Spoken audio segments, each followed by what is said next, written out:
eyes look very normal. உன்னால சுத்தமா பார்க்க முடியாதா or you are partially blind? I'm completely blind.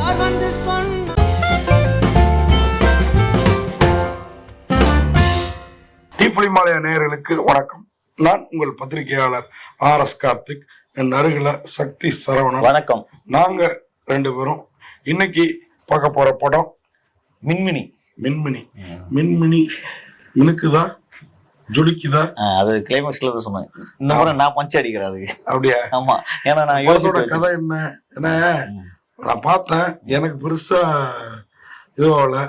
அதாவது ஒரு ரெண்டு பசங்க அவங்க உள்ளார ஒரு நட்பு, ஒரு சின்ன கோபதாபமும் இருக்குது, ஒரு சின்ன பொறாமையும் இருக்குது. பொறாம கலாய்க்கிறது, கிண்டல் பண்றது. ஒருத்தன் ரெண்டு பேருமே நல்லா படிக்கிறானுங்க. அதுல ஒருத்தன் வந்து நீ சோனி சொங்கட்டான்னு அப்பப்ப உசுப்பேத்தி விட்டுட்டு இருக்கான்.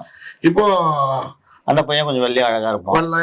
கலாய்க்கிற பையன் கொஞ்சம் கருப்பா, காலில் கம்பல் எல்லாம் போட்டுக்கிட்டு ஒரு மாதிரி இருப்பான். இப்போ அந்த கதையில நீங்க என்ன பாத்தீங்க? இல்ல ரெண்டு பேரும் கலாய்க்கிறாங்க போறாங்க. இல்ல அதாவது எப்படி சொல்றதுன்னா, ஃபர்ஸ்ட் ஆஃப் பாத்தீங்கன்னா ஒரு பள்ளிக்கூடம் இல்லையா, போர்டிங் ஸ்கூல் மாதிரி. ஊட்டி, கொடைக்கானல், ஏற்காடுல எல்லாம் இருக்கும் அந்த மாதிரி போர்டிங் ஸ்கூல். மலை வசதி அப்படியே பனிச்சாரல் இதெல்லாம் அப்படியே வந்து நம்ம பழைய படத்துல நம்ம பன்னீர் புஷ்பங்களா அந்த மாதிரி கதையும் அந்த மாதிரி தான் இருந்தது. கொஞ்சம் பழைய காலத்துக்கு. ஆனா எடுத்திருக்கிறது 7 சில்லு கருப்பட்டி. இந்த படங்கள் எல்லாம் இயக்கிய அலிதா, பாராட்டு பெற்ற அலிதா சாமி. நானே எதிர்பார்த்துதான் வந்தேன். ஓரளவு ஓப்பனிங் வந்து என்னன்னா, ஒரு ஃப்ரெண்ட்ஸுக்குள்ள இருக்க அந்த பாண்டிங் இருக்குல்ல, ஒரு பசங்க அந்த பசங்களுக்குள்ள பேசிக்க மாட்டாங்க, ஆனா அவங்களுக்குள்ள ஒரு உணர்வு இருக்கும், ஒரு பாண்டிங் இருக்கும். அந்த பாண்டிங்கை சூப்பரா ஃபர்ஸ்ட் அப்ப சொல்லியிருந்தாங்க. அந்த பையன் வந்து ஒரு தற்செயல ஒரு சின்ன ஒரு ஆக்சிடென்ட்ல இறந்துருவான். ஒரு நண்பன் இறந்துட்டானேன்னு சொல்லிட்டு பாத்தீங்கன்னா அவன் ஃபீலிங்லயே இருந்து அவன மாதிரியே மாறிடுவான். நண்பன் சும்மா இருக்கல, இவனை கவர்ந்து பண்ணி விட்டு அதுதான். அதனாலதான் அந்த ஃபீல் வருது. அந்த ஃபீல் வருது. அவனுக்கு என்னென்ன பிடிக்கும், ஓகே அது வந்து இவனுக்கு பிடிச்சி, சரி அதுக்காக வாழ ஆரம்பிச்சு. பைக் ரேஸ் அவனுடைய கனவே பத்தி ஹிமாலயா போனோம், லடாக் போனோம் அப்படின்னு தான் அவனுடைய கனவு. ஒரு நாள் ஸ்கூலை விட்டு எஸ்கேப் ஆயிடுறாரு. கரெக்ட், காணாம போறான். ஆமா. அவன் இவன் போன பிறகு போறதுக்கு கொஞ்சம் முன்னாடி இவனோட இறந்து போன பையனோட இதயத்தை வச்சுக்கிட்டு ஒரு பொண்ணு அந்த ஸ்கூலுக்கு வருது. அந்த பொண்ணுக்கு இவனோட செயல்கள் பிடிச்சு போகுது. ஆனா அதுக்கப்புறம் கண்டுபிடிக்கிறாங்க என்னன்னா யாரு க்ளோஸ் ஃப்ரெண்டுன்னு பார்த்தா ஒரு போட்டோ கிடைக்குது. அந்த ஆல்பம் சாங்ல பாத்தீங்கன்னா இவங்க பேசிக்கவே மாட்டாங்க. ஃப்ரெண்ட் இவங்க யாருக்குமே அந்த ஸ்கூல்ல தெரியாது இவன் ஃப்ரெண்டுன்னு. ஆனா அந்த ஒரு போட்டோ பார்த்தோன்னே ரெண்டு பேரும் அந்த பார்வை இருக்கு பத்தியா, இப்படி பார்ப்போங்க நம்ம பாக்குறோம்ல, அதே மாதிரியே அந்த போட்டோ ஓகே இவன் தான் பெஸ்ட் ஃப்ரெண்டுன்னு அந்த பொண்ணு தெரிஞ்சு இவன் எங்க இருக்கான்னு கண்டுபிடிக்க தேடுனா ஒரு 8 வருஷத்துக்கு அப்புறம் பாத்தீங்கன்னா எல்லாமே பெரிய, அந்த பொண்ணு பெருசாயிட்டு பையன் பெருசாயிட்டுப்பான். அவன் பாத்தீங்கன்னா லடாக்ல பைக் ரேஸ் அதே அவன் பொழுதுபோக்கா லடாக் இதுவா போவானுங்களே இங்க இருந்து அந்த மாதிரி அந்த பைக்ல போற அந்த கேரக்டர் கண்டுபிடிச்சு இதுவும் பைக்ல போயிட்டு பின்தொடர்ந்து 2 புல்லட் 2 பேரும் ஃப்ரெண்ட் ஆயிடுறாங்க. செகண்ட் ஹாஃப் ஃபுல்லா பைக்ல டிராவல் தான். ஆமா ஃபுல்லா. ஆமா போறது, உட்காந்து டீ சாப்பிடுறது, மழை வெயில் இதெல்லாம் பார்த்து அதுக்கப்புறம் 2 பேரும் ஃப்ரெண்ட்ஸ் ஆயிடுறாங்க. ஏன்னா இவன் ரொம்ப நல்லவன், ஒரு லேடி தனியா விட கஷ்டமா இருக்குல்ல, பைக் ஓட்ட முடியாது, நைட்ல போக முடியாது, இன்னொருத்தங்க அங்க போய் ஒரு பைக்ல எதுக்கு சுத்துறாங்க, ஒரு டென்ட்ல போவாங்க, அங்க ஒருத்தன் கை வைப்பான், அதனால தனியா விட்ட கஷ்டம்னு சொல்லிட்டு கூட 2 பேர் ஃப்ரெண்ட்ஸ் ஆயிடுவாங்க. ஃப்ரெண்ட்ஸ் ஆயிட்டு பாத்தீங்கன்னா கடைசியில 2 பேர் ஃப்ரெண்ட்ஸ் ஆயிட்டு ஒரே பைக்ல போறப்போ ஒரு விஷயம் சொல்லுவான், அப்படியே ஷாக் ஆகி நிற்பான், அப்படியே படம் முடிச்சிடும். இதுதான் மின்மினி. ஆமா. ஆனா கொஞ்சம் மின்னுன்னு பார்த்தேன், கொஞ்சம் டம்மி ஆயிடுச்சு. அதான் கொஞ்சம் மின்னுது, கொஞ்சம் இருட்டடிக்குதா? இல்ல கொஞ்சம் மின்னுன்னு பார்த்தா கொஞ்சம் மினுக்குன்னு ஸ்லோ ஆயிடுச்சு. ஆனாலும் ஒரு நல்ல படம் எடுக்க முயற்சி இருக்காங்க.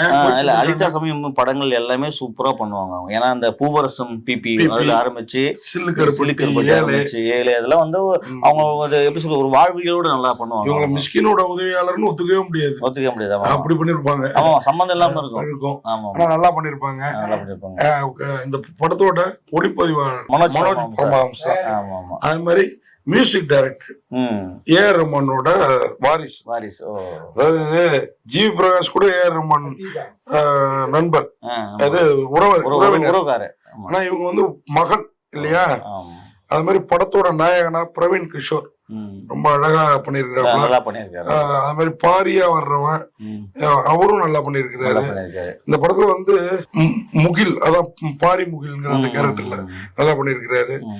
இது எல்லாத்துக்கும் மேல இந்த படத்தை வந்து ஹலிதா அவங்க வந்து ஒரு 7-8 வருஷம் வெயிட் பண்ணி அதுல ஆமா. சின்ன பசங்களா நடிச்சவங்களே பெரியவங்களா வர வரைக்கும் வெயிட் பண்ணி ஆமா. ஆனா ஒரு பண்ணிருந்தாங்க. ஃபர்ஸ்ட் ஹாப்ல ஒரு படத்தை எடுத்துட்டு 8 வருஷம் செகண்ட் ஹாப்புக்காக வெயிட் பண்றாங்க பாத்தியா, அது பெரிய சாதனை.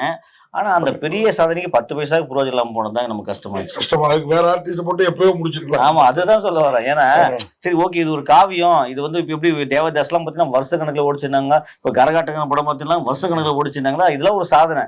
ஏன்னா ஒரு வருஷம் ஒரு படத்தை சொல்லிக்கலாம் 8 வருஷம் வெயிட் பண்ணி எடுத்தோம் சொல்லிக்கிற லெவல்ல இல்ல. அதுதான். ஏன்னா 8 வருஷத்துக்கு அந்த உழைப்பு பாவம், அந்த பசங்க அடுத்து நம்ம பண்ணணும் ஒரு வெயிட்டிங்ல ஒரு ஏதாவது ஒரு புதுமையான ஒரு விஷயம் நல்லா கொஞ்சம் கிரிப்பா பண்ணிட்டாங்கன்னா. கிளைமாக்ஸ் கொஞ்சம் பிடிச்சிருந்தது. அந்த கிளைமாக்ஸ்ல இந்த ஹீரோயின் எஸ்தர் பேசுற வசனம் ஆமா நல்லா இருந்தது. ஆமா அது இல்ல, அது ஓகேண்ணா. அதுக்கு மேல அவங்களுக்கும் தெரியல எங்க கொண்டு போறதுன்னு. அது மாதிரி இந்த சிந்துன்ற கேரக்டர் பெங்களூர்ல இருந்து வந்து எஸ்தருக்கும் சபரிக்கும் பாலமா ஒரு பொண்ணு இருக்குது பாருங்க, ஃப்ரெண்டுங்களோட, அது கொஞ்சம் நல்லா பண்ணியிருந்தது கேரக்டர். மிக உயர்ந்த எல்லை பகுதியெல்லாம் நமக்கு இந்த படத்துல செம்மையா இருக்கும். அதெல்லாம் லடாக்லாம் வேற லெவல்ல, வேற கேமரா ஒர்க்லாம் செம்மையா பண்ணியிருந்தாரு. மனோஜ் பரமஹம்ச இதுல ஒளிப்பதிவு செய்திருப்பதோட முரளிகிருஷ்ணனோட இணைந்து Stage Unreal, Baby Shoe Productions, Anchor Boy Studios இணைந்து தயாரித்து அவர் தான் தயாரிப்பாளர். அலிதா சபீம் படத்துல தலைவர் வந்து கோ ப்ரொடியூசரோ தயாரிப்பாளரோ இருப்பார் இவரு. யார்? மனோஜ் பரமஹம்ச. ஆமா, ஏற்கனவே அந்த பூவாசம் பிபி கூட அவர் தான் தயாரிப்பாளர். ஏஆர் ரஹ்மானோட மகள் கதீஜா இசையமைத்துள்ளார். பாடல்கள் மெலோடியில தாலாட்ட வைக்க சொல்லணும். படம் முழுக்கவே நட்பை பற்றியும் அன்பை பற்றியும் பேசினாலும் பாடல்கள் வந்துகிட்டே இருக்குது, தெலுங்கு படம் மாதிரி. அது ஒண்ணு சொல்லணும். மொத்தத்துல அலிதா ஷமீம், சில்லு கருப்பட்டி, நீங்க சொன்ன மாதிரி பூவரசம் பிபி, ஏழை போன்ற படங்களை இயக்குனவர். அவர்கிட்ட எக்கச்சக்க எதிர்பார்ப்போட போனோம், போகாம கொஞ்சமா எதிர்பார்த்து போனோம்னா இந்த படம் உங்களை சாட்டிஸ்ஃபைட் பண்ணும். அந்த விதத்துல இந்த மின்மினி ஆமா மின்மினி கொஞ்சம் மின்னி இருக்குது, கொஞ்சம் பேக் அடிச்சிருக்கு அப்படின்னு சொல்லி விடைபெறோம். நன்றி, வணக்கம். இந்த வீடியோ உங்களுக்கு பிடிச்சிருந்தா லைக் பண்ணுங்க, கமெண்ட் பண்ணுங்க, ஷேர் பண்ணுங்க, சப்ஸ்கிரைப் பண்ணுங்க.